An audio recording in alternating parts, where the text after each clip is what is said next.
Hello, everyone, and congratulations to the class of 2020, as well as your parents, your teachers, and everyone who helped you get to this day. I never imagined I'd be giving a commencement speech with no live audience from my backyard, but it's giving me a much deeper understanding for what our YouTube creators go through. And I certainly never thought I'd be sharing a virtual stage with a former president, a first lady, a Lady Gaga, and a Queen Bee, not to mention BTS. I don't think this is the graduation ceremony any of you imagine. At a time when you should be celebrating all the knowledge you've gained, you may be grieving what you've lost. The moves you planned, the jobs you earned, and the experiences you were looking forward to. In bleak moments like these, it can be difficult to find hope. So let me skip right to the end and tell you what happens. You will prevail. That's not really the end of the speech, so don't get too excited. The reason I know you'll prevail is because so many others have done it before you. 100 years ago, the class of 1920 graduated into the end of a deadly pandemic. 50 years ago, the class of 1970 graduated in the midst of Vietnam War. And nearly 20 years ago, the class of 2001 graduated just months before 9/11. There are notable examples like this. They had to overcome new challenges, and in all cases, they prevailed. The long arc of history tells us we have every reason to be hopeful. So, be hopeful. There is an interesting trend I've noticed. It's very conventional for every generation to underestimate the potential of the following one. It's because they don't realize that the progress of one generation becomes the foundational premise for the next. And it takes a new set of people to come along and realize all the possibilities. I grew up without much access to technology. We didn't get our first telephone till I was 10. I didn't have regular access to a computer until I came to America for graduate school. Under television, when we finally got one, only had one channel. So imagine how awestruck I am today to be speaking to you on a platform that has millions of channels. By contrast, you grew up with computers of all shapes and sizes. The ability to ask a computer anything, anywhere, the very thing I've spent my last decade working on, is not amazing to you. That's okay. It doesn't make me feel bad. It makes me hopeful.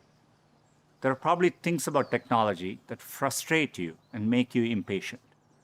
Don't lose that impatience.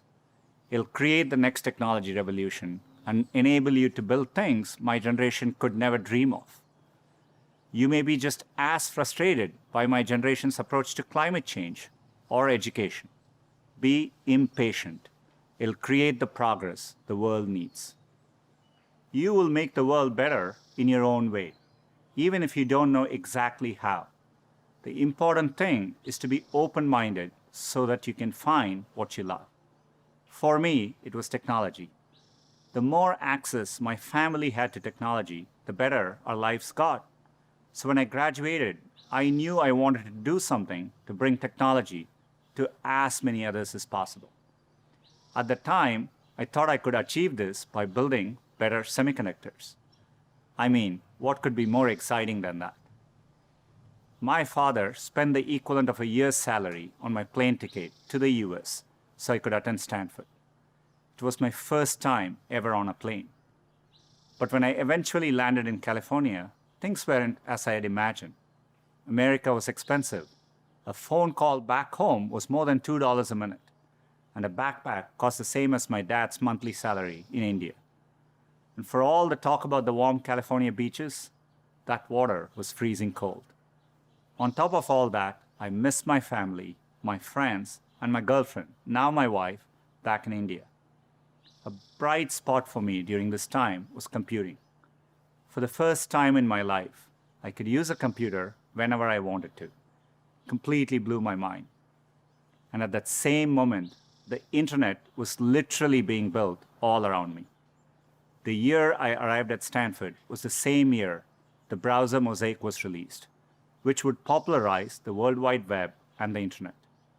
The The summer I left was the same summer that a graduate student named Sergey Brin met a prospective engineering student named Larry Page. These two moments would profoundly shape the rest of my life. But at the time, I didn't know it. It took me a while to realize that the internet would be the single best way to make technology accessible to more people. And as soon as I did, I changed course and decided to pursue my dreams at Google. Inspired by the wonder that first browser created in me, I led the effort to launch one called Chrome in 2009 and drove the effort to help Google develop affordable laptops and phones so that a student growing up in any neighborhood or village in any part of the world could have the same access to information as all of you. Had I stayed the course in graduate school, I'd probably have a PhD today, which would have made my parents really proud, but I might have missed the opportunity to bring the benefits of technology to so many others. And I certainly wouldn't be standing here speaking to you as Google's CEO. Believe me when I say I saw none of this coming when I first touched down in the state of California 27 years ago. The only thing that got me from there to here, other than luck, was a deep passion for technology and an open mind. So take the time to find the thing that excites you more than anything else in the world, not the thing your parents want you to do, or the thing that all your friends are doing, or that society expects of you. I know you're getting a lot of advice today, so let me leave you with mine. Be open, be impatient, be hopeful.